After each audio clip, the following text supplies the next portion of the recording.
Hello and welcome to our show Dreams, Passion and Your Hong Kong Story.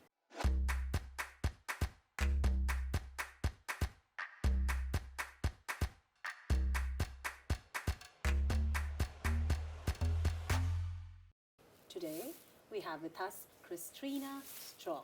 Hi Christina, welcome to the show. Hi, thank you for having me. Christina is the founder and chair of Joshua Helman Foundation for Orphan Disease in Hong Kong. This foundation's mission is to advance awareness, diagnosis, treatment and research for orphan disease and improving welfare for children in Hong Kong. Christina lost her son Joshua at a young age of 15, and that caused a lot of sorrow and grief in the family. But Christina decided to turn that grief into a mission for all future generations, and that led to the creation of Joshua Helman Foundation in Hong Kong, and she has been trying really hard all these years to build the foundation, create awareness in the people of Hong Kong and outside for orphan disease. So Christina, tell us a little bit about orphan disease. What is it? Why is it called orphan disease? And how many people in Hong Kong suffer from it? First of all, it has nothing to do with orphans, Okay. to make this clear. Okay. We can also call it rare disease, if that's more a common term. In Hong Kong, between 30 and 40,000 Wow. individuals suffer from orphan disease, rare disease, and there are around 6,000 rare disease. Some of them have been can be treated and cured, but unfortunately most of them are still untreatable, I see. like the one Joshua passed away of called MELAS. It is very difficult in Hong Kong because the focus in Hong Kong is not on helping those children with rare disease. I see. The majority of these children are from underprivileged families because the ones who can afford it, they will move back to their home countries or take their children to a place where they can treat them. Those children who are underprivileged, unfortunately, suffer very badly because it takes in average 7 years to diagnose a rare disease, an orphan disease. I see. Most of those children go undiagnosed because there is not enough manpower, so to speak. There is enough resources, but not enough manpower, and also not enough interest from the government to help those children.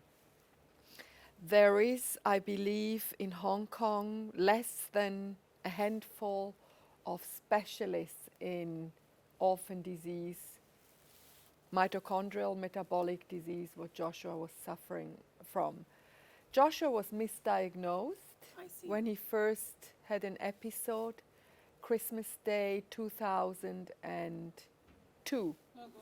He suffered a stroke, took him to a private hospital, was sent home with Panadol, saying that he just had a headache. I see. That was just before SARS. Then during SARS, I took the children and moved to Switzerland for 6 months, where Joshua suffered a second episode. And there I took him to the Children's Hospital in Zurich, the university, which was incredible compared to Hong Kong. He was immediately diagnosed, but unfortunately there wasn't and there still is no cure or treatment for this particular mitochondrial disease. Okay. To explain to you very briefly, the mitochondria is the power station of the cell who gives us all the energy. I see. If the mitochondria is not functioning, it's like a car running on no fuel. It can stop anytime. Can stop anytime, and it has so many different symptoms. It's multi-symptomatic, like most of those rare disease. Yeah. And of course, it can happen at any time because of lifestyle, because of diet, because of excitement. Oh, wow. So many different aspects can cause a metabolic incident. I see. So when this happened to Joshua, I had absolutely no support and no help.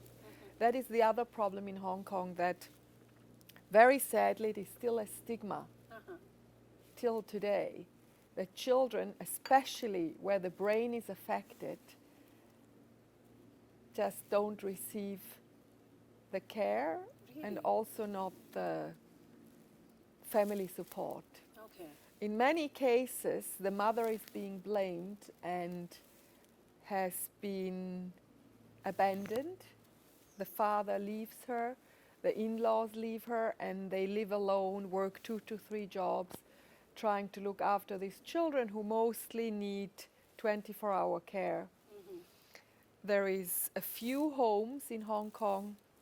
One of them is called the Sunshine Home in 𝐂𝐡𝐫 Medical Center in Sham Shui Po, I believe.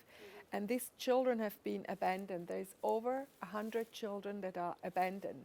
And they all have orphan's disease. They all have neurodegenerative disease. So orphan's disease mostly is connected somehow to brain, or you can have orphan's disease that can, because I understand it's a rare disease. diseases are mostly controlled by the brain. By the brain. So when Joshua was diagnosed in Switzerland, so did you decide to come back to Hong Kong, and then tell us some of the challenges that you faced? Oh, it was once you horrible. It came was back? absolutely traumatic. We were refused treatment coming back because it wasn't too obvious, but I knew that he was having seizures. And when we got back, the only treatment available back then, and still mainly, was L-arginine, which is an amino acid that also athletes take over the counter. There's a professor in Japan at the 𝐂𝐡𝐫𝐬 University, Professor 𝐂𝐡𝐫𝐬𝐭, who's done all his research on this particular disease, MELAS. And that was the only available treatment. I see. And I had to fly it in from Japan because it wasn't available here. And the doctors didn't know what to do, what he had.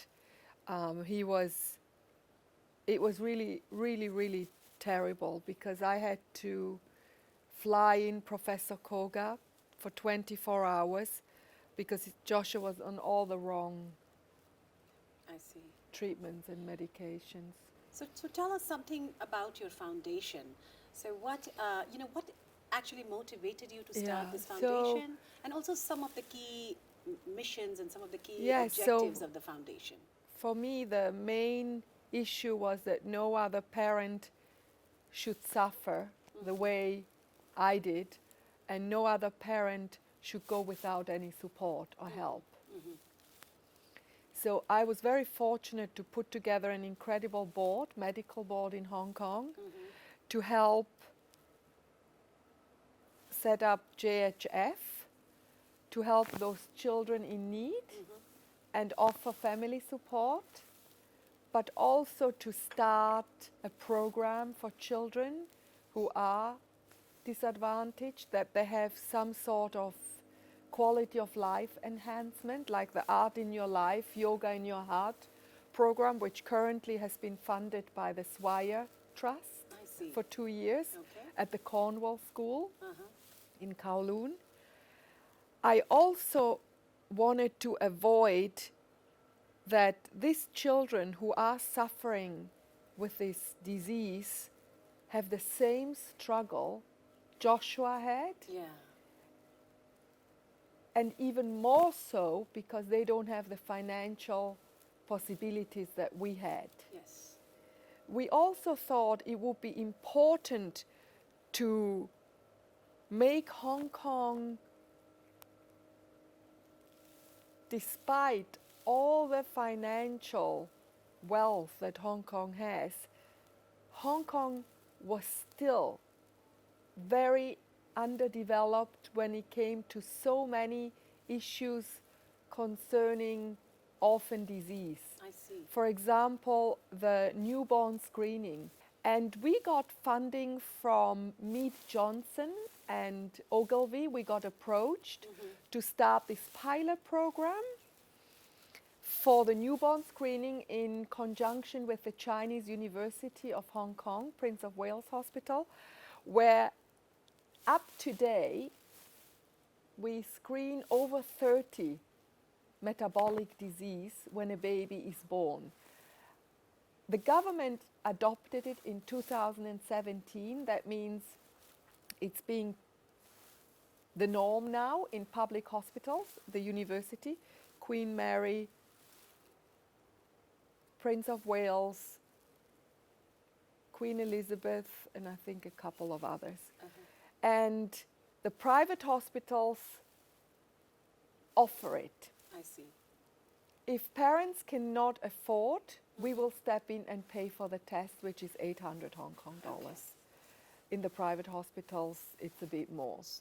The sad thing is, my biggest challenge today, which is so sad, is that the private hospitals, they still offer the tests to be sent overseas rather than do it locally. Okay. The reason why this should not be done is the turnaround time is unethical. Okay. Plus, if they do it here, the clinics, the doctors can't make money. If they send it overseas, they make money. And what is really sad is that they do not pursue it enough to offer it here, because if you think about it, if a test is being sent overseas, it loses the authenticity, the specimen. Yes. And those children need treatment within 7 days of birth, immediately. Now, if you send a test overseas, Then it takes more than that to come back. and what if it's a false positive? They need to redo the test. I see. Now, what if it comes back positive? No public hospital, no new pediatric hospital will take those patients for treatment Wow. because they didn't do the test. They are not responsible. But the private clinics, they cannot offer the treatment because they're not equipped and qualified to deal with those patients. So it's kind of a chain that kind of surrounds that. Yes, so it opens the floodgates. But the turnaround time is unethical, which makes sense. Yeah. Because here on day 3, the heel prick has been done, sent immediately from private hospitals to the public hospital lab.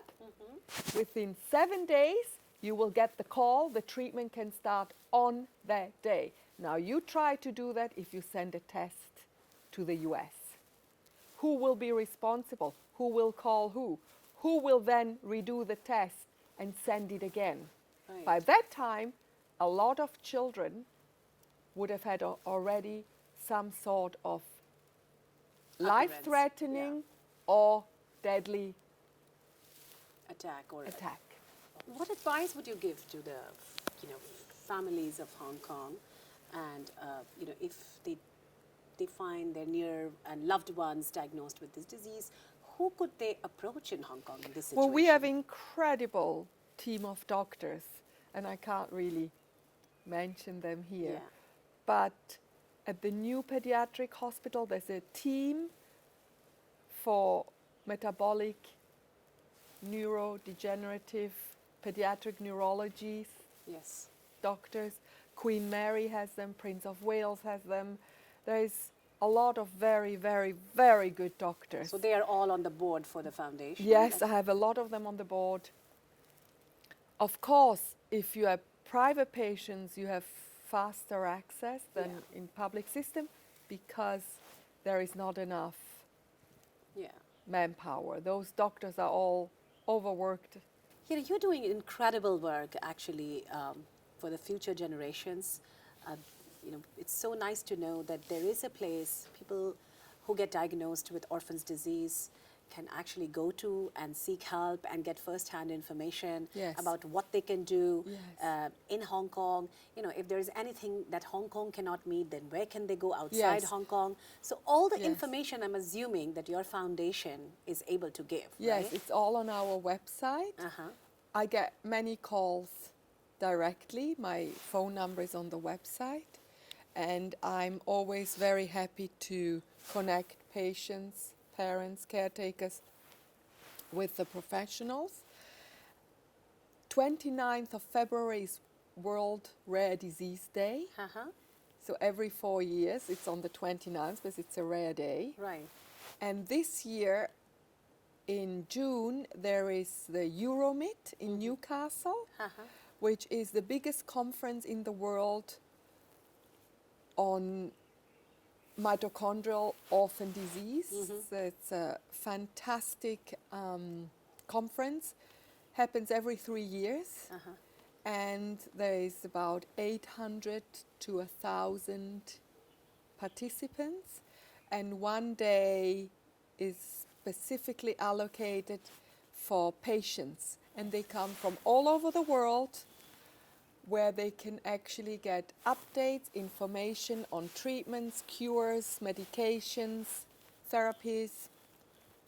And I just read that the Mark Zuckerberg-Chen Foundation has decided to give millions to orphan disease, into Wow. the research on orphan disease. Orphan disease are really the future in medicine and in science. I see. Let's say if I'm a patient and I get diagnosed with orphan disease, can I reach your foundation directly for financial help, or you actually help, your foundation actually helps a patient get in touch with the right doctors or get in Yes. touch with the right So hospitals? financial help, we offer diagnostic, we pay for diagnostic. We do not normally pay for treatment because that can take years and years, and Yeah. some of the treatments cost millions every Okay. year.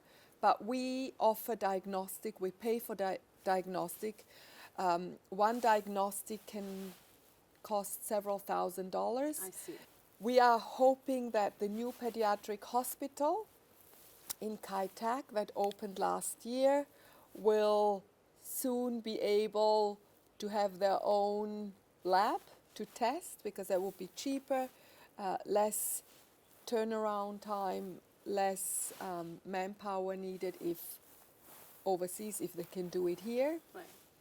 And we offer to pay for the diagnostic for the ones who can't pay for it, evaluated by a doctor and social worker. And we also offer